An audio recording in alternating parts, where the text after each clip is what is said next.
सभी को शुभ प्रभात। आगे हम लोग पढ़ेंगे पिता कहानी जो ज्ञान रंजन द्वारा रचित है। ज्ञान रंजन जो है साठोत्तर कहानीकारों में उनका एक महत्वपूर्ण हस्ताक्षर है।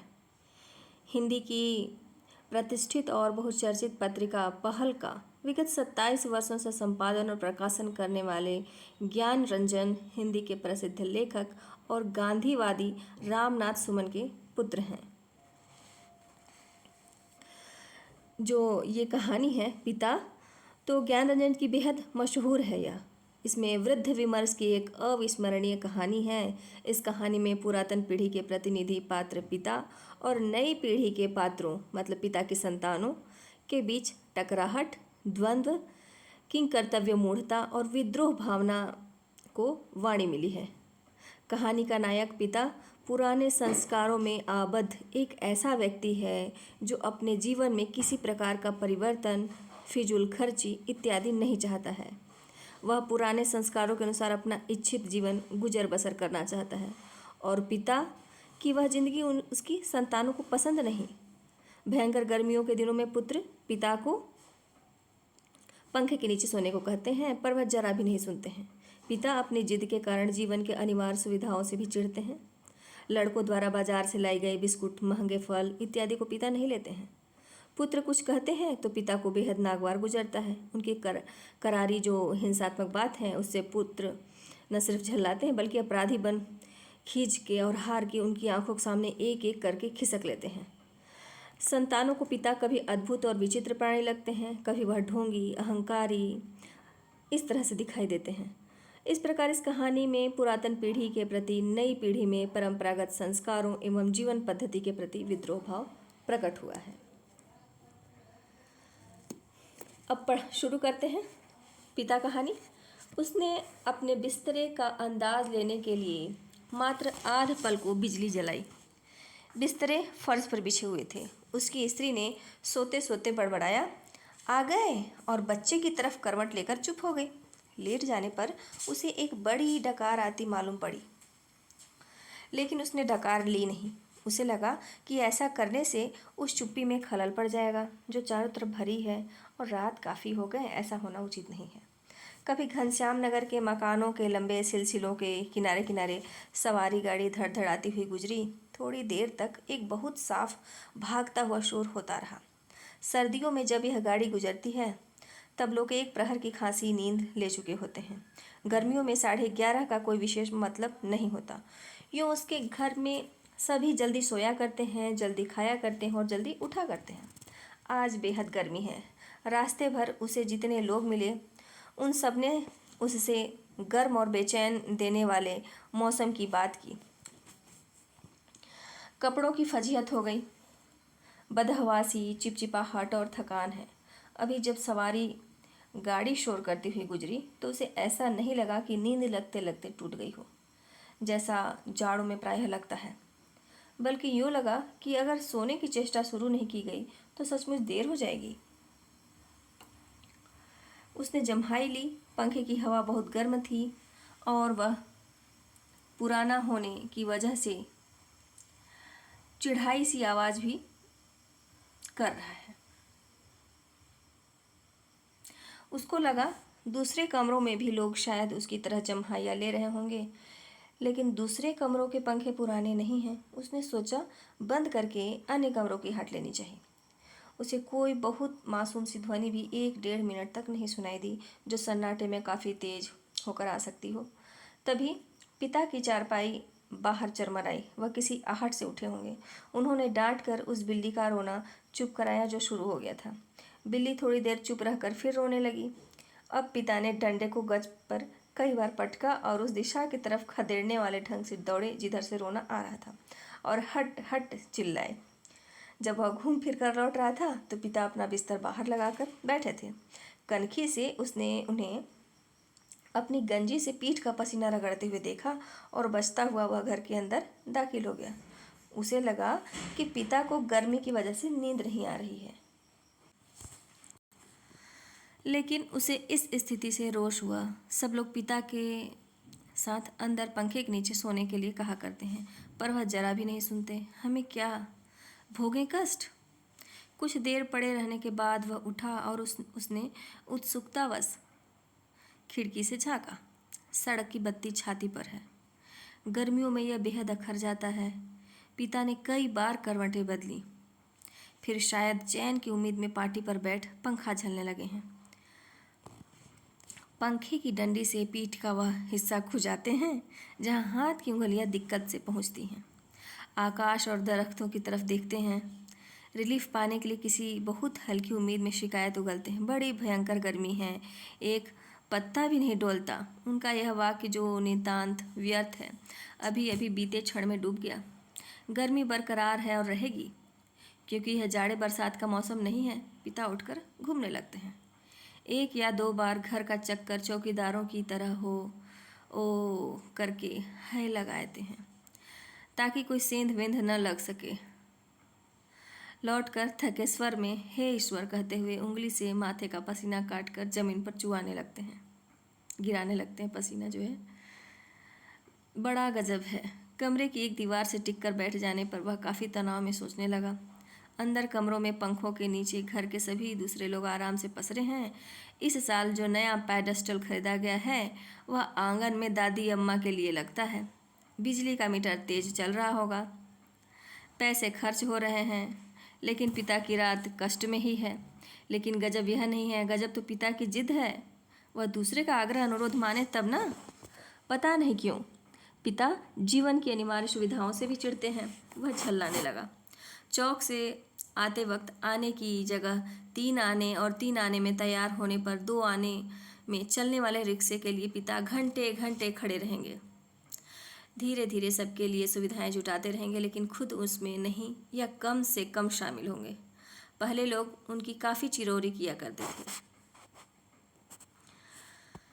अब लोग हार गए हैं। जानने लगे हैं कि पिता के आगे किसकी चलेगी नहीं, किसी की नहीं चलेगी। आज तक किसी ने पिता को वाश बेसिन में मुंह हाथ धोते नहीं देखा। बाहर जाकर बगिया वाले नल पर ही कुल्ला दातुन करते हैं। दादा भाई ने अपनी पहली तनख्वाह में गुसल खाने में उत्साह के साथ एक खूबसूरत शावर लगवाया, लेकिन पिता को अरसे से हम सब आंगन में धोती को लंगोटे की तरफ बांधकर तेल चुपड़े बदन पर बाल्टी बाल्टी पानी डालते देखते आ रहे हैं। खुले में स्नान करेंगे, जनेऊ से छाती और पीठ का मैल काटेंगे। शुरू में दादा भाई ने सोचा पिता उसके द्वारा शावर लगवाने से बहुत खुश होंगे और उन्हें नई चीज़ का उत्साह होगा। पिता ने जब कोई उत्साह प्रकट नहीं किया तो दादा भाई मन ही मन काफ़ी निराश हो गए। 1-2 बार उन्होंने हिम्मत करके कहा भी, आप अंदर आराम से क्यों नहीं नहाते, तब भी पिता आसानी से उसे टाल गए। लड़कों द्वारा बाजार से लाई बिस्किटें, महंगे फल पिता कुछ भी नहीं लेते। कभी लेते भी हैं तो बहुत नाक भौं सिकोड़कर। उसके बेस्वाद होने की बात पर शुरू में ही जोर दे देते हुए अपनी मतलब नाक मुंह सिकोड़कर, और उसके बेस्वाद होने की बात शुरू में ही जोर दे देते हुए कि कभी लेते हैं।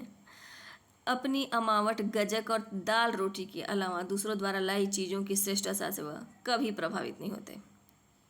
वह अपना हाथ पांव जानते हैं, अपना अर्जन, और उसी में संतोष है उन्हें। वे पुत्र जो पिता के लिए कुल्लू का सेब मंगाने और दिल्ली एम्पोरियम से बढ़िया धोतियां मंगाकर उन्हें पहनाने का उत्साह रखते थे, अब तेजी से पिता विरोधी होते जा रहे हैं। सुखी बच्चे भी अब गाहे बगाहे मुंह खोलते हैं और क्रोध उगल देते हैं। लद्द लद्द बाहर आम के 2 सिकरों के लगभग एक साथ गिरने की आवाज़ आई। वह जानता है पिता आवाज़ से स्थान साधने की कोशिश करेंगे। टटोलते टटोलते अंधेरे में आम खोजेंगे और खाली गमले में इकट्ठा करते जाएंगे। शायद ही रात में 1-2 आम उसके चूक जाते हैं, ढूंढने पर नहीं मिलते। जिनको सुबह पा जाने के संबंध में उन्हें रात भर संदेह होता रहेगा। दीवार से काफ़ी देर एक ही तरह टिके रहने से उसकी पीठ दुखने लगी थी। नीचे रीढ़ के कमर वाले हिस्से में रक्त की चेतना बहुत कम हो गई। उसने मुद्रा बदली। बाहर पिता ने फाटक खोलकर सड़क पर लड़ते चिचियाते कुत्तों को हड़काया। उसे यहाँ बहुत खीस हुई। कई बार कहा, मोहल्ले में हम लोगों का सम्मान है, 4 भले लोग आया जाया करते हैं, आपको अंदर सोना चाहिए, ढंग के कपड़े पहनने चाहिए, और चौकीदारों की तरह रात को पहरा देना बहुत ही भद्दा लगता है। लेकिन पिता की अड़ में कभी कोई झोल नहीं आता। उल्टा सीधा पता नहीं कहाँ किस दर्जी से कुर्ता कमीज सिलवा लेते हैं। टेढ़ी जेब, सदरी के बटन ऊपर नीचे लगा, सभा सोसाइटी में चले जाएंगे। घर भर को बुरा लगता है। लोगों के बोलने पर पिता कह देते हैं, आप लोग जाइए ना भाई, कॉफ़ी हाउस में बैठिए, झूठी वैनिटी के लिए बेरा को टिप दीजिए, रहमान के यहाँ 1.5 रुपये वाला बाल कटाइए, मुझे क्यों घसीटते हैं। लोगों का बोलना चुटकी भर में धरा रह जाता है। पिता वैसे तो चुप रहते हैं, लेकिन जब बात बहस में उन्हें खींचा जाता है तो काफ़ी करारी और हिंसात्मक बात कह जाते हैं। उल्टे उन्हें घेरने वाले हम भाई बहन अपराधी बन जाते हैं। कमरे से पहले एक भाई खिसकेगा, फिर दूसरा, फिर बहन और फिर तीसरा। चुपचाप सब खींचे हारे खिसकते रहेंगे। अंदर फिर माँ जाएगी और पिता। विजयी पिता कमरे में गीता पढ़ने लगेंगे या झोला लेकर बाजार सौदा लेने चले जाएंगे। होता हमेशा यही है, सब मन में तय करते हैं आगे से पिता को नहीं घेरेंगे, लेकिन थोड़ा समय गुजरने के बाद फिर लोगों का मन पिता के लिए उमड़ने लगता है। लोग मौका ढूंढने लगते हैं कि पिता को किसी प्रकार अपने साथ सुविधाओं में थोड़ा बहुत शामिल कर सकें, पर ऐसा नहीं हो पाता। वह सोचने लगा, भूखे के सामने खाते समय होने वाली जो व्यथा है सरीखी किसी स्थिति में हम रहा करते हैं। यद्यपि अपना खाना हम स्थगित नहीं करते, फिर भी पिता की असंपृक्ति के कारण व्याकुल और अधीर तो हैं ही। पिता अद्भुत और विचित्र हैं। वह सोचते हुए उठा। कमरे में घूमने या सिगरेट पी सकने की सुविधा नहीं थी, अन्यथा वह वैसा ही करता। उसने सो जाने की इच्छा की और अपने को असहाय पाया। शायद नींद नहीं आ सकेगी, यह ख्याल उसे घबराने लगा। पिता अद्भुत और विचित्र है, यह बात वह भूल नहीं रहा था। पिछले जाड़ों में वह अपने लोभ को कुचलकर बमुश्किल एक कोट का बेहतरीन कपड़ा पिता के लिए लाया। पहले तो वह उसे लेने को तैयार नहीं हुए, लेकिन माँ के काफ़ी घुड़कने फुड़कने से राजी हो गए और उसी खुलदाबाद के किसी लपटू दर्जी के यहाँ सिलाने चल दिए।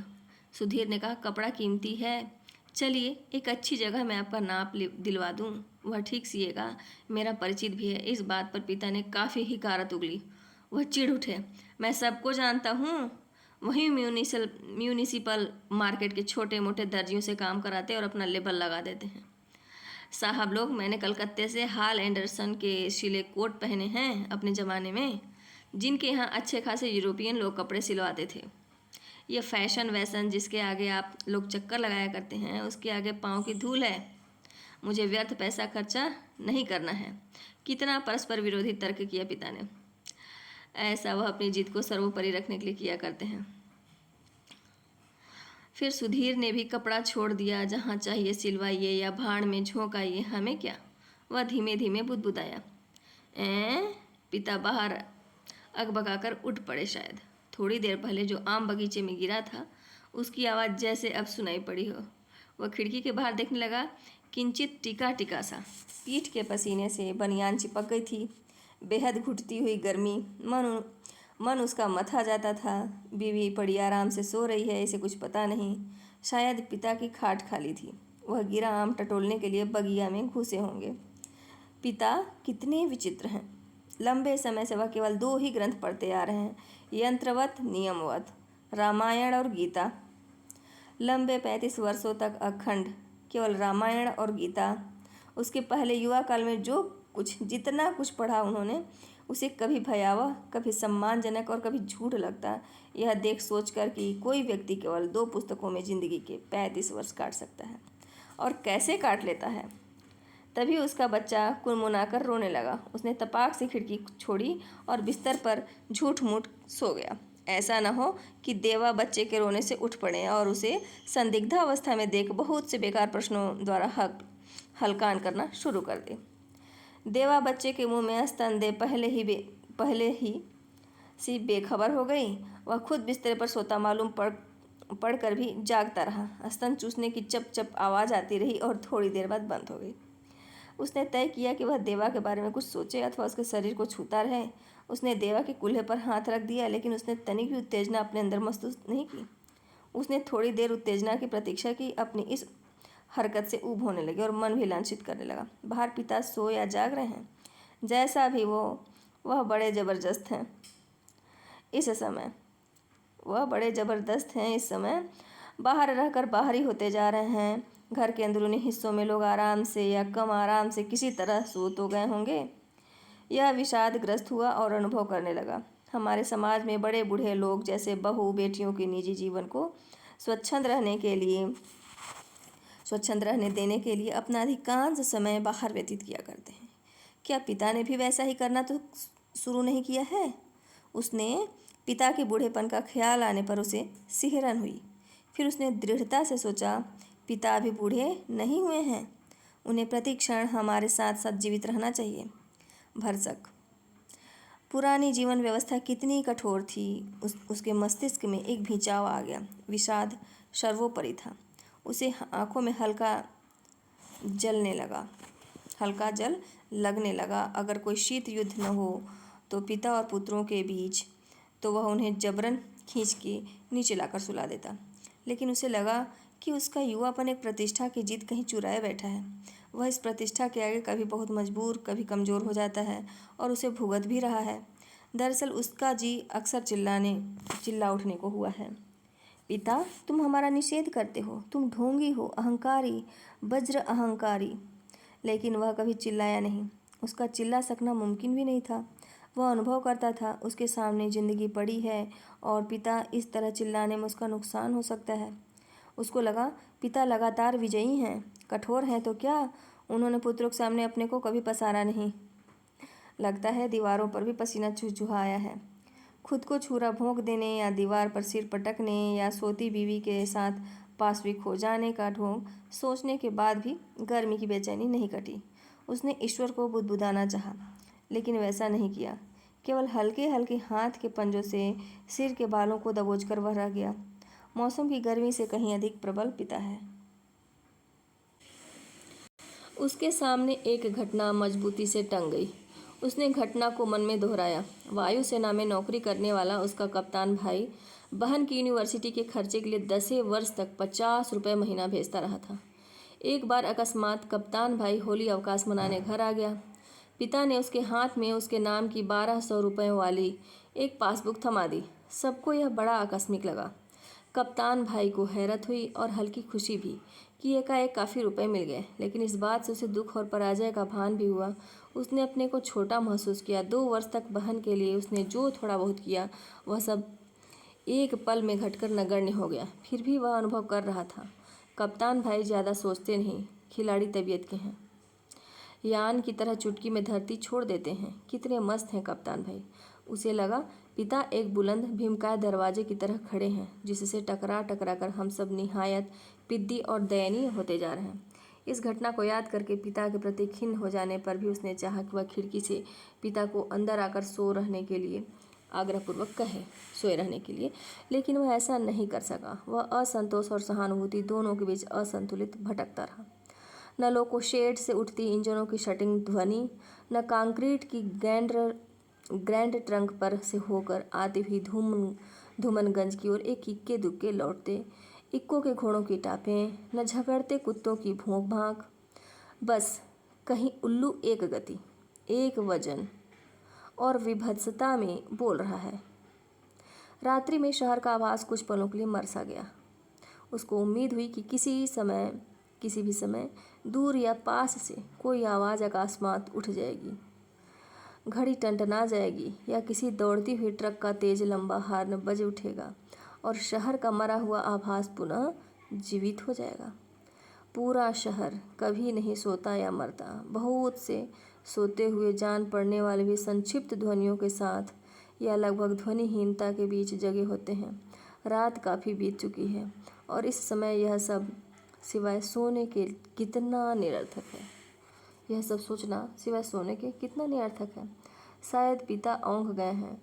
करवट बदलने से उत्पन्न होने वाली खाट की चरमराहट, आम टटोलते समय सूखी अधसूखी पत्तियों के कुचलने की आवाज़, लाठी की पटक, मकान के फेरे के वक्त की खांस खसार, कुत्ते बिल्लियों को हड़काना, कुछ सुन नहीं पड़ रहा है। इस विचार से कि पिता सो गए होंगे, उसे परम शांति मिली और लगा कि अब वह भी सो सकेगा।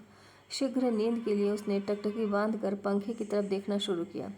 गर्म हवा के बावजूद दिन भर की व्यर्थ थकान और सोच विचार से पस्त हो जाने की वजह से वह नींद से चित्त हो गया। थोड़े समय उपरांत वह एकाएक उचककर उठ बैठा। उसने चारों तरफ कुछ देख पाने के लिए कुछ क्षणों तक गड़े हुए अंधेरे का घूरा। हुआ यह कि उसे शरीर में एकाएक बहुत गर्मी सी लगी थी और अजीब सी सरसराहट हुई। शायद पसीने से भींगी टांग पत्नी के बदन से छू गई थी। मुंह में बुरा सा स्वाद भर आया था। किसी बुरी बीमारी के कारण अक्सर ऐसा हो जाया करता है। उठकर उसने 2-3 कुल्ले की और ढेर सारा ठंडा पानी पिया। इतना सब कुछ वह अर्धनिद्र में ही करता रहा। आंगन से पानी पीकर लौटते समय उसने इत्मीनान के लिए खिड़की के बाहर देखा। अब तक नींद जो थोड़ी बहुत थी काफूर हो गई। पिता सो नहीं गए हैं अथवा कुछ सोचकर पुनः जगे हुए हैं, पता नहीं। अभी उन्होंने हे राम तू ही सहारा है कहकर जम्हाई ली है, ऐसा उन्होंने कोई दबकर नहीं किया। रात के लिहाज से काफ़ी शोर उठाते कहा है। शायद उन्हें इत्मीनान है कि घर में सभी लोग निश्चित रूप से सो रहे हैं। पिता ने अपना बिस्तरा गोल मोड़कर खाट के एक सिरे पर कर लिया है और वही सुराही से प्याले में पानी ले लेकर अपनी खटिया की बाध तर कर रहे हैं।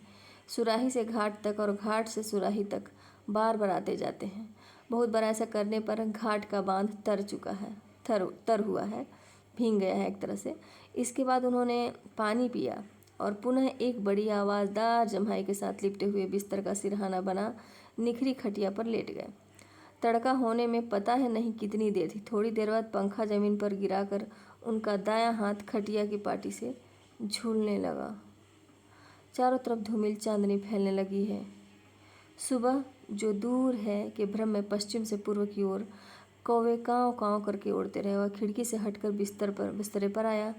अंदर हवा वैसी ही लू की तरह है। दूसरे कमरे स्तब्ध है। पता नहीं बाहर भी उमस और बेचैनी होगा। वह जागते हुए सोचने लगा, अब पिता निश्चिंत रूप से सो गए हैं शायद। कहानी यहाँ से समाप्त होती है। अब नेक्स्ट टाइम हम लोग नेक्स्ट वीडियो में देखेंगे परिंदे, निर्मल वर्मा जी का। Thank you.